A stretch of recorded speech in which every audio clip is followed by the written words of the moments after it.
CMR shopping mall grand opening on 10th September in Miapur.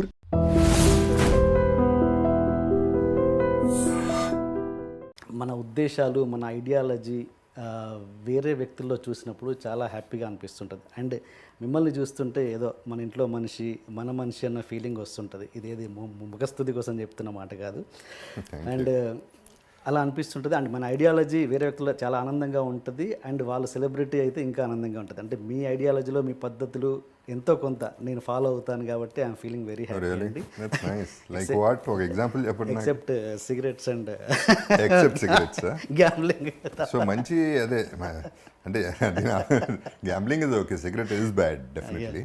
Gambling is okay, gambling is okay if you can see anything moderate is okay. Cigarette moderate కూడా not okay. Okay okay. And మీ భావాలు, ideology చూసుకుంటుంటే కొంచెం RGV గారికి దగ్గరగా ఉన్నట్టు అనిపిస్తుంటాయి. ఏమన్నా sync అవుతా మీకు అనిపిస్తుంటుందా ఏ విషయాలు? ఎప్పుడు ఆలోచించాలా అలా, ఎప్పుడు మా ఇద్దరికి ఆర్గ్యుమెంట్ అవుతుంది తప్ప ఎప్పుడు ఫ్రెండ్లీ డిస్కషన్ పెద్దగా ఎప్పుడు అవ్వలేదు అనుకుంటున్నా. నాకు గుర్తు I don't no like what, అసలు ఎందుకు వచ్చింది ఆ థాట్?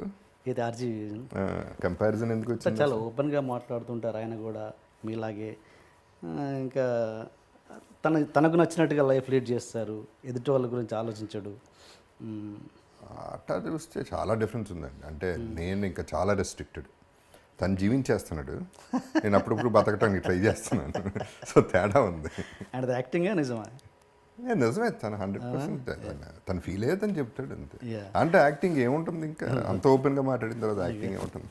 ఓకే ఓకే అండి. అంటే అంటే మీకు పెద్ద ఫ్యాన్ అని చెప్పలేను కానీ నేను డెఫినెట్గా ఐ రెస్పెక్ట్ యూ లాట్ అండి. I love your ideology and I love the way you live.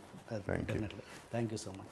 And okay, మనం ఇంటర్వ్యూ స్టార్ట్ చేస్తే మీరు ఇండస్ట్రీకి వచ్చాక బాబా అయ్యారా లేదా అంతకుముందే బాబా? అంటే మీ పేరు జగపతి బాబు ముందేనా?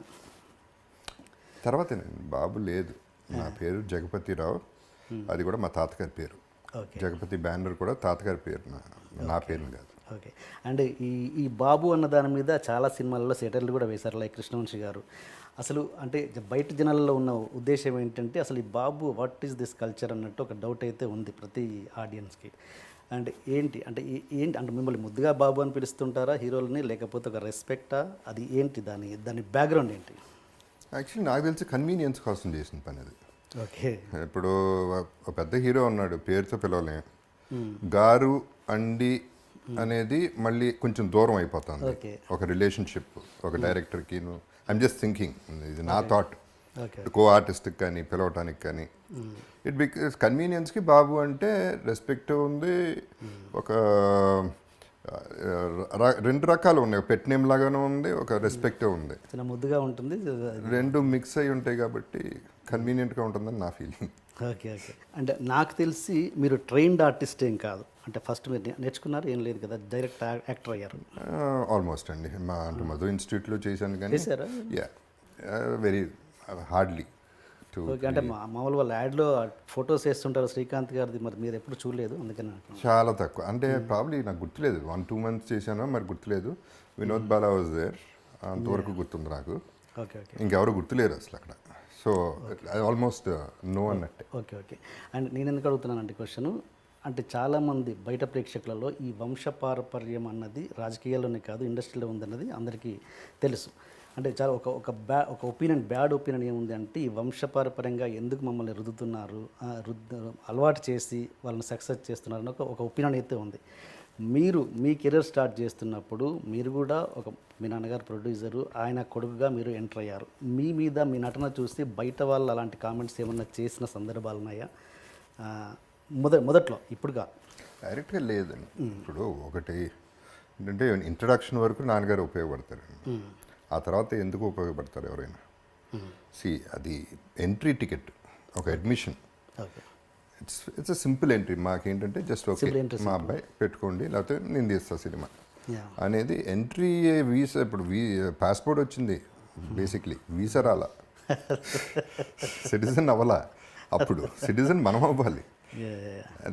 There are people who failed also, there are so many examples. Star sons fail అయిన వాళ్ళు కూడా ఉన్నారుగా. అందరూ సక్సెస్ అవుతారని రూల్ ఏం లేదు. అది ట్యాగ్ వరకు పనికి వస్తుందండి అంతే. ఆ తర్వాత you have to succeed on your own. There is know the choice ఎవరికైనా సరే. మీ ఉద్దేశంలో మీరేమంటారు? జగపతి గారిని రుద్దితే ఇంతవరకు వచ్చారా, లేకపోతే తన టాలెంట్ తోటనే ఇంత వచ్చారని? First beginning stage I'm talking about the రుద్దితే అనేది అసలు అవుట్ ఆఫ్ క్వశ్చన్ అండి. సి ఇండస్ట్రీలో రుద్దటం, సొంతంగా డబ్బులుండి విపరీతంగా ఖర్చు పెట్టి ఎన్ని సినిమాలైనా తీద్దాం, పెద్ద డైరెక్టర్ని పెట్టి అంటే ఆ కెపాసిటీ ఉన్న వాళ్ళకి రుద్దటం అవుతుంది తప్ప నాలాంటి వాళ్ళకి రుద్దటం ఉండదు. ఎందుకంటే 2 సినిమాలు తీసి నాతో నాన్నగారు అయిపోయారు, టోటల్గా బ్యాంక్రప్ట్ అయిపోయారు. సో ఇంకా ఆయన తీసేది ఏం లేదు. ఇప్పుడు రెండో వాళ్ళు అంటారా, ఇట్స్ కంప్లీట్లీ ఇండస్ట్రీ అనేది దెర్ ఇస్ నో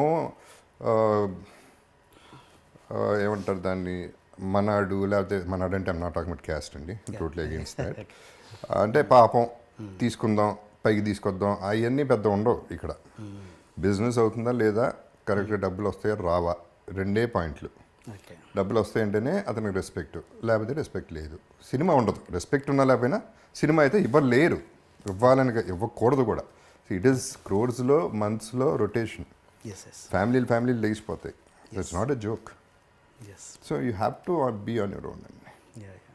అండ్ మీ కెరీర్ని ఒకసారి అనలైజ్ చేసుకుంటే మీకు ఏమనిపిస్తుంటుంది అంటే, బాలకృష్ణ గారు, చిరంజీవి గారు, వెంకటేష్ గారు, నాగార్జున గారు, వీళ్ళ నలుగురు మీకంటే ముందుగా కెరీర్ స్టార్ట్ చేశారు, ఇంకా స్టిల్ దే ఆర్ రన్నింగ్. మీరు అనుకుంటే నా కెరీర్ ఎక్కడ హీరోగా ఆగిపోయింది, ఎందుకు వాళ్ళలో ఉంది ఏంటి, నాలో లేనిది ఏంటి అన్నదానికి మీకు ఎక్కడ ఏమైనా సమాధానం దొరికిందా? ఇట్స్ ఎ గుడ్ క్వశ్చన్ అండి. అంటే నా లిమిటేషన్స్ ఎక్కువ ఉన్నాయి నాకు. ఒకటి, first of all I was an introvert. అసలు ఎవరితోనూ మాట్లాడేవాడిని కాదు, ఇప్పుడు కూడా తక్కువే మాట్లాడటం. 10 మందిలో బాగా క్లోజ్ అయితే తప్ప నేను మాట్లాడలేను అసలు ఫస్ట్. అదొకటైతే dance, I'm not great in dance, I'm not great in fights. Amitabh Bachchan also is not a dancer. Yeah, అది ఇప్పుడు అట్లా తీసుకుంటే I'm super success today. Forget about hero అనేది ట్యాగ్. హీరోగా అగ్రీడ్ అయిపోయింది, నా మార్కెట్ అయిపోయింది అక్కడికి. But I'm doing much better. Will come to that later. But నా లిమిటేషన్స్ నాకున్నాయి.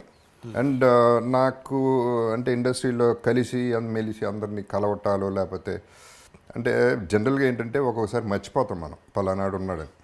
కలుస్తూ ఉంటే ఓకే ఉన్నాడుగా పెట్టుకుందాం అని ఇది ఫాలో అయిపోతుంది ట్రెండ్. సో అది కూడా నాకు తక్కువ ర్యాప్ మెయింటైన్ చేయటం అనేది. All these reasons. And I don't know, I'm an artist అండి first, more than a hero. See ఇప్పుడు నాకు సాటిస్ఫాక్షన్ లెవెల్స్ ఎక్కువ మామూలుగా లైఫ్లో, అది ఏదన్నా కానీ. నేనేంటి అమెరికా వెళ్ళి చదువుకుందాం అనుకున్నాను, బట్ ఇంట్లో ఒప్పుకోలేదు. బికాస్ ఈ అమెరికా వెళ్తే మామూలుడు కాదు, 2-3 చేసుకుని వస్తాడు అని చెప్పి అలాగే డౌట్. సో అమ్మ పంపించలేదు. ఒక డ్రీమ్ గాన్. దెన్ స్టడీస్ అంటే నాకు ఇష్టం లేదు అసలు. నాకు చదువు అంటేనే పడదు. అంటే ఒక బంధించి ఈ రూమ్లో కూర్చోవాలి నువ్వు అంటే నేను కూర్చోలేను. నా క్యారెక్టర్ అది కాదు, నన్ను వదిలేయాలి. I'm a free bird. So చదువు పడదు, బిజినెస్ పనికిరాను. సినిమా అసలు ఇంట్రెస్టే లేదు నాకు, అసలు 100% ఇంట్రెస్ట్ లేదు. ఏంటి సినిమా నేను చేసేది, నేను అంత బాగుండనే, నేను సినిమా చేయటం ఏంటి, రాజేంద్ర ప్రసాద్ గారు అబ్బాయి కాబట్టి, సుబ్రహ్మణ్యం రెడ్డి గారు, రవికిషోర్ వీళ్ళందరూ అనేవారు చేయొచ్చు కదా బాగుంటాను అని. జోక్ అనుకునేవాడిని, సీరియస్గా తీసుకునేవాడిని, కానీ ఆశాలు వేస్తున్నారని అది వదిలేశాను. అది అబ్రప్ట్గా ఓవర్ నైట్ మళ్ళీ ఒక డ్రీమ్ వచ్చింది. ఒక డ్రీమ్ షాటర్ అయిపోయింది యూఎస్. ఇంకో డ్రీమ్ వచ్చింది, అది ఇంపాసిబుల్ డ్రీమ్ అయిపోయింది. అప్పుడు ఏమవుతుంది, when you think it is impossible and something possible is happen, already happen అయిపోయింది కదా. సో నా సాటిస్ఫాక్షన్ లెవెల్ అక్కడే వచ్చింది. అంటే చేశా, సాధించా. ఎందుకంటే ఆ హీరో అవ్వడానికి, ఆ ఒక సినిమా చేయడానికి రోజు ఏడ్చా రాత్రులు. ఒక్కడిని కూర్చుని ఏడ్చా, అయ్యో ఇది కూడా రాదు, ఇంకేంటి ఇంకా లైఫ్ లేదు అనే పద్ధతిలో ఒక లవర్ లాగా ఫీల్ అయిపోయాను. సో బట్ అది అయ్యింది. సో ఒక సినిమా కాదు, 130 సినిమాలు హీరోగా, 100 సినిమాలు హీరోగా చేశాను. So why should I be unhappy? Where did I see unhappy happy పక్కన పెడితే where did I lose? I'm not a loser. I would have been a loser. అక్కడ గివప్ చేసి నేను అయిపోయి రిటైర్ అయిపోయి, లేకపోతే ఒక తాగుబోతు అయిపోయి ఇంకోటి డిప్రెషన్లోకి వెళ్ళి ఉంటే I'm a loser. But I one back much more. So I think I'm an artist, so I'm acting. I'm not even a villain. I'm not an antagonist. I'm not a protagonist. I'm an actor. Jagapathi గారు ఎప్పుడు డిప్రెషన్లోకి వెళ్ళిపోలేదా తన లైఫ్లో? వెళ్ళానండి. డెఫినెట్గా ఒక అంటే total కెరియర్లో ఒక ఫోర్ టైమ్స్ అయి ఉండొచ్చు. ఓకే. ఫస్ట్ ఒక ప్రొడ్యూసర్ వీడు పనికిరాడు యాక్టర్ కింద అన్నప్పుడు ఒకటి, న్యాచురలీ నా వల్ల ఆస్తులు అమ్ముకోవాల్సి వచ్చింది నాన్నగారు, దట్ ఈస్ వన్. అది కూడా యాక్చువల్లీ నిజం చెప్పాలంటే ఎక్కువ ఫీల్ అవ్వాలి, అదేంటో ఫ్లోలో అట్లా అయిపోయింది. జనరల్గా నేను ఫ్లోలో తీసుకుంటాను, నేను టైం నమ్ముతాను, అది పద్ధతిలో తీసుకెళ్తుంది, ఏదైనా టైం అంటాను. ఇప్పుడు గుడ్ టైం రన్నింగ్, అందుకని బాగున్నాయి నా సినిమాలు. ఓకే. సో బ్యాడ్ టైం అప్పుడు బ్యాడ్ టైం రన్నింగ్, ఆ బ్యాడ్ టైం కూడా బ్యాడ్ టైం వస్తుంది, అది అప్పుడు బాగుంది, గుడ్ టైం వస్తుంది. ఓకే, ఇదే పొజిషన్లో నేను ఉండను, నేను వెళ్తాను ఇంకోటి వస్తాడు. సో ఇవన్నీ ఇక నడుస్తూనే ఉంటాయి లైఫ్లో, అన్నీ సీరియస్గా తీసుకుంటే కుదరదు. ఎప్పుడు ఐ ఫెల్ట్ బ్యాడ్, టోటల్గా నేను బ్యాంక్రప్ట్ అయిపోయి అసలు ఏంటి నేను ఆస్తి మిగల్చలేదు ఎవరికి, అసలు ఎలా బతకాలి అనే పద్ధతిలో ఉన్నప్పుడు లాస్ట్ ఫ్యూ డేస్ 2011-2012 పీరియడ్లో I was in a very bad state of depression. In the sense అంత డిప్రెషన్ అంటే అందరికీ తెలిసేలా అంత డిప్రెషన్లో లేకపోతే ఇంకోటి కాదు, I use to feel bad అంతే. ఓకే. ఓకే. అంటే అంటే మనము మనుషులు పోయాక వాళ్ళ వాల్యూస్ తెలుస్తాయి కదా, వాళ్ళ వాల్యూ తెలుస్తుంది. అంటే వాళ్ళు ఉన్నప్పుడు ఇది చేస్తే బాగుండు, అది చేస్తే బాగుండు అని అనిపిస్తుంటుంది. ఫైనల్గా అప్పుడు చనిపోయాక రియలైజ్ అవుతుంటాం. అలా నాన్నగారి విషయంలో ఏమైనా రిగ్రెట్స్ ఉన్నాయా మీకు? ఫస్ట్ ఆఫ్ ఆల్ అండి, నాన్నగారితో ఇంటరాక్షన్ చాలా తక్కువ, వెరీ ఫ్రాంక్లీ. కాదు, మేము ఆయన బిజీగా విపరీతంగా బిజీగా ఉండేవారు, హార్డ్లీ ఎనీ ఇంటరాక్షన్ ఆయనతో, నెంబర్ వన్. అండ్ దెన్ ఆయన రిటైర్ అయిపోయిన తర్వాత నేను బిజీ అయ్యాను. సో అట్లా రెండు రకాలుగా జరిగింది. రిగ్రెట్ అంటే ఒకటి ఏంటంటే, నాన్నగారు ఎంజాయ్డ్ హిజ్ లైఫ్, ఆయన ఏమీ ఎక్కడ వెనకాడలేదు, డబ్బు కానీ ఏదైనా కానీ.